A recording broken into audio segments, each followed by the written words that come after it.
अस्सलाम वालेकुम एवरीवन, कैसे हैं आप लोग। आई होप कि आप अपने घरों में बिल्कुल ठीक ठाक होंगे और बहुत खुश होंगे। Welcome to Anmol's kitchen. आज हमारे रमज़ान प्रिपरेशन की एपिसोड 2 है, तो उसमें मैं आपको बताऊंगी चटनियाँ बनाने का तरीका। तो इमली की चटनी बनाएंगे हम, आलू बुखारे की चटनी बनाएंगे और खुरमानी की चटनी बनाएंगे और बनाएंगे ग्रीन चटनी। तो ये चटनियाँ हमने बनाकर सेव कर लेनी है और रमज़ान से पहले ही बनाकर ये रख लेंगे ताकि हमने रमज़ान में ज़्यादा परेशानी ना हो। तो ये चटनियाँ कैसे बनानी है, क्या तरीक़ेकार है और इनको सेव करने का क्या तरीका है और कैसे रखा जाए, वो सारी चीज़ें मैं आपको डिटेल से बताऊँगी। तो बिना स्किप किए वीडियो को पूरा वॉच करें ताकि आप इसकी कोई भी टिप मिस ना करें। तो चलें ये चटनियाँ मज़ेदार सी बनाना शुरू करते हैं। अगर आप मेरे चैनल पे नए हैं तो मेरे चैनल को सब्सक्राइब करें और साथ में लगे बेल के बटन को प्रेस करें। ये बिल्कुल फ्री है। बिस्मिल्लाहिर्रहमानिर्रहीम। सबसे पहले हम आलू बुखारे की चटनी बनाएंगे और ये 300 ग्राम आलू बुखारा है और पैकेट वाला आलू बुखारा है, इसलिए इसे धोने की ज़रूरत नहीं है। साफ़ सुथरा ये पैकेट का आलू बुखारा मैंने इस्तेमाल किया है। और इसको बनाने का क्या तरीक़ेकार है, मैंने एक स्टील का बर्तन ले लिया है और उसमें मैं तकरीबन 1 लीटर से 1.5 लीटर पानी का इस्तेमाल करूँगी। पानी मैंने डाल दिया है। अब सिंपल हमने जो आलू बुखारे हैं वो इसमें डाल देने हैं और इसके नीचे हमने फ्लेम रखनी है स्लो, ताकि हमारा आराम आराम से ये चटनी जो है बनती रहे। एक दफ़ा इसे मिक्स कर देंगे और इसे स्लो फ्लेम पे हम पकने के लिए छोड़ देंगे। और जब ये थोड़ी सी गाढ़ी हो जाएगी तो फिर हम इसमें और क्या डालेंगे वो मैं आपको आगे चल के बताती हूँ। तो चलें इसे स्लो फ्लेम पे पकने के लिए छोड़ देते हैं। तकरीबन 25 मिनट से आधा घंटा लग जाएगा इसे तैयार होने में। बहुत जल्दी बन जाती हैं और बहुत ही मज़ेदार बनती हैं। तो चलें इसे पकने के लिए अब छोड़ देते हैं। आलू बुखारे जो हैं हमारे तकरीबन 15-20 मिनट हो गए हैं इसे बॉईल होते हुए। मज़ीद इसे 10 से 15 मिनट और देखेंगे तो फिर आपको दिखाएंगे ये कितने ज़बरदस्त से हो गए हैं। देखिए मैं आपको दिखा रही हूँ, ये बहुत ही अच्छे से उबल गए हैं और सॉफ़्ट हो गए हैं। अब हमने इसमें चीनी शामिल करनी है। चीनी है तकरीबन 250 ग्राम, क्योंकि 300 ग्राम हमारा आलू बुखारा है और इसमें 250 ग्राम मैं चीनी का इस्तेमाल कर रही हूँ। ये हम इसमें मिक्स कर देंगे और थोड़ा सा इसे चला लेंगे और देखते हैं जब तक ये गाढ़ा हो जाएगा तब तक हम इसे पका लेंगे। आलू बुखारे की चटनी हमारी जो है बहुत अच्छी सी अब गाढ़ी होना शुरू हो गई है, क्योंकि हमने इसमें चीनी डाल दी है। तो उसकी वजह से अब इसका जो है ये थोड़ा सा इसकी कंसिस्टेंसी जो है थोड़ी सी इसकी थिक हो गई है। मज़ीद इसे थोड़ी देर और पका लेते हैं तो फिर आपको दिखाते हैं कि इसे हमने और मज़ीद पकाना है या नहीं पकाना।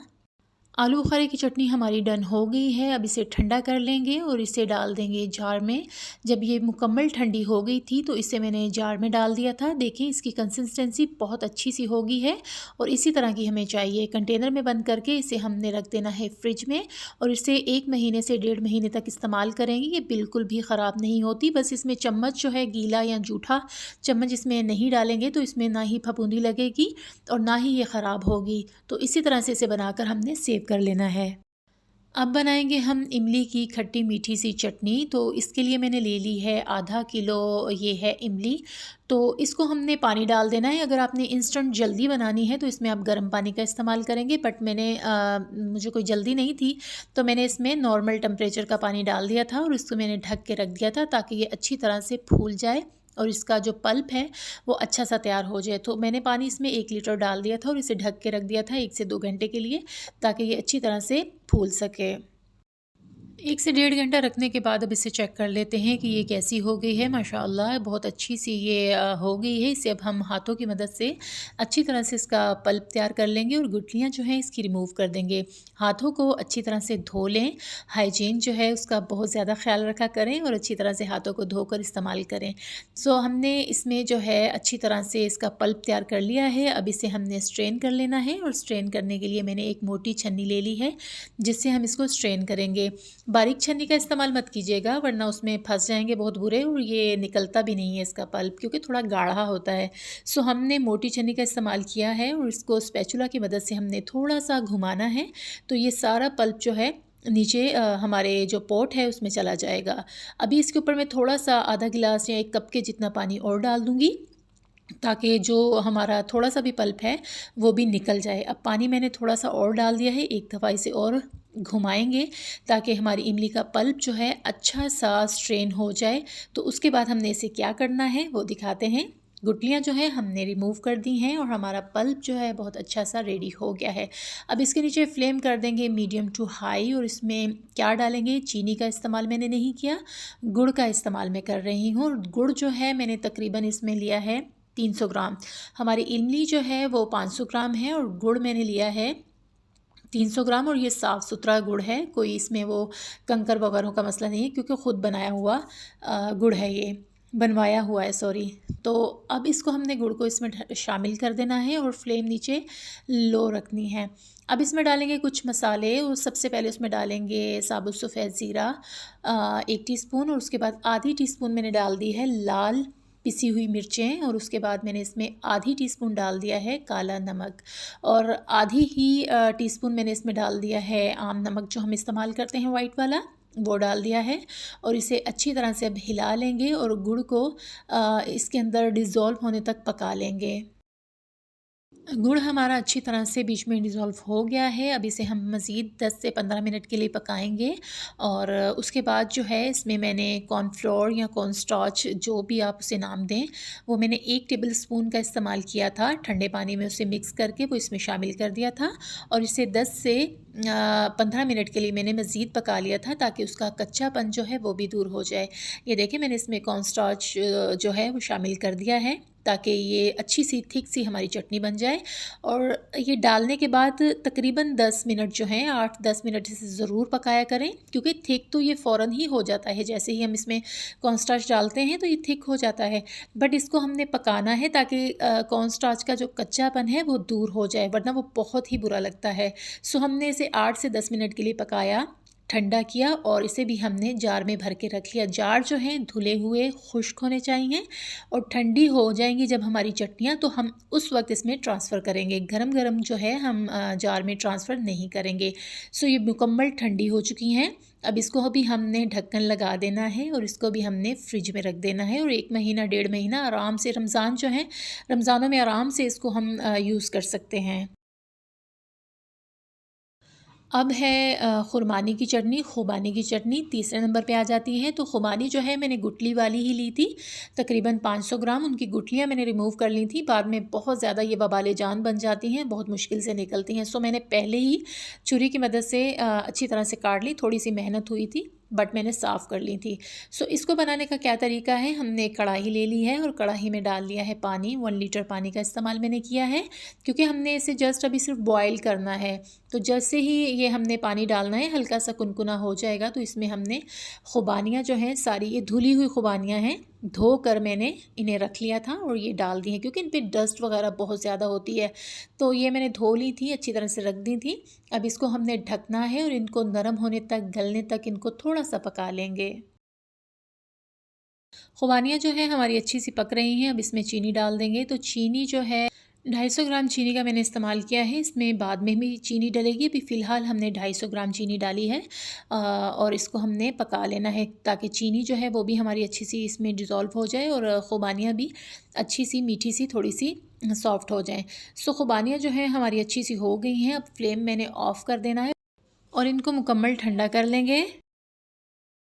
खुबानियाँ हमारी मुकम्मल ठंडी हो गई हैं। अब हमने इन्हें कर लेना है ब्लेंड और ब्लेंडर को अच्छा सा धो के साफ़ सुथरा कर लिया है और ब्लेंडर में मैंने ये डाल लिया है। इसे अच्छा सा स्मूथ सा इसका पेस्ट हमने तैयार कर लेना है। अच्छी तरह से ब्लेंड करेंगे, 2 से 3 दफ़ा हाई स्पीड पे से ब्लेंड कर लेंगे तो बहुत अच्छी सी ये स्मूथ सी हमारी पेस्ट जो है तैयार हो जाएगी।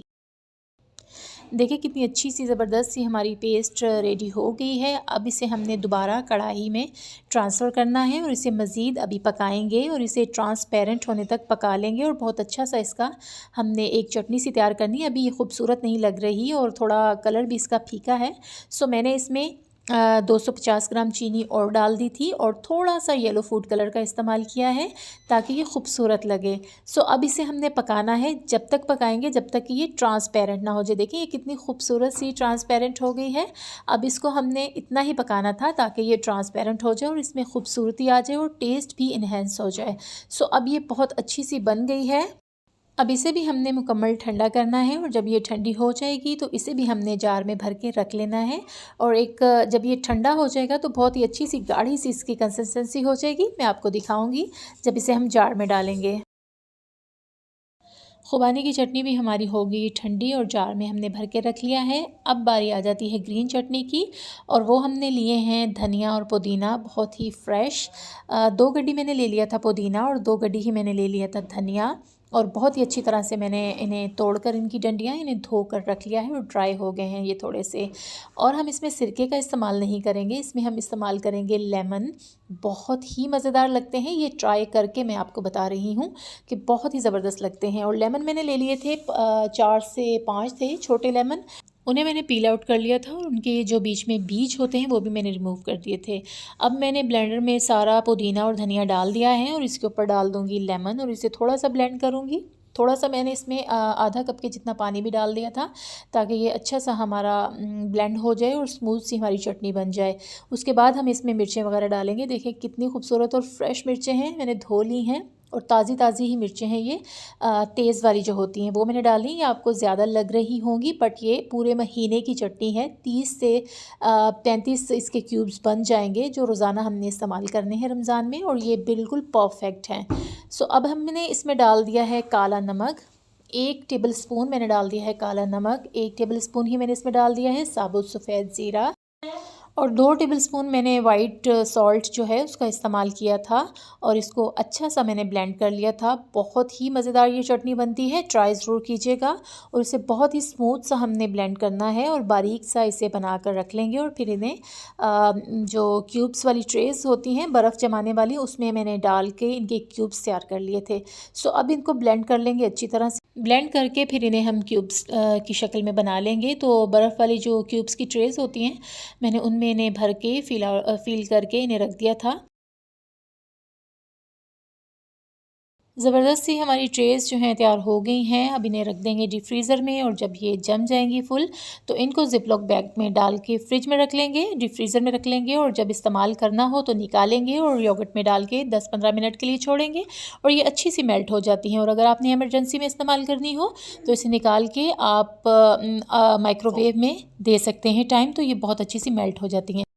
अगर आपको मेरी ये प्रिपरेशन अच्छी लगी हो रमज़ान की तो मुझे कमेंट बॉक्स में कमेंट कीजिएगा, और मेरे चैनल को सब्सक्राइब कीजिएगा और लाइक कीजिएगा, और अपने फैमिली फ्रेंड्स में ज़्यादा से ज़्यादा शेयर कीजिएगा। इसी के साथ मैं चाहूँगी आपसे इजाज़त। अल्लाह ताला आपको दुनिया और आखिरत की भलाइयाँ अता फ़रमाए, और अल्लाह ताला आपको दुनिया और आखिरत की रुसवाइयों से अपने हिफ्ज़ व अमान में रखे। आमीन सुम्मा आमीन। मुझे रखिएगा दुआओं में याद। अल्लाह हाफ़िज़ जी, बाय बाय।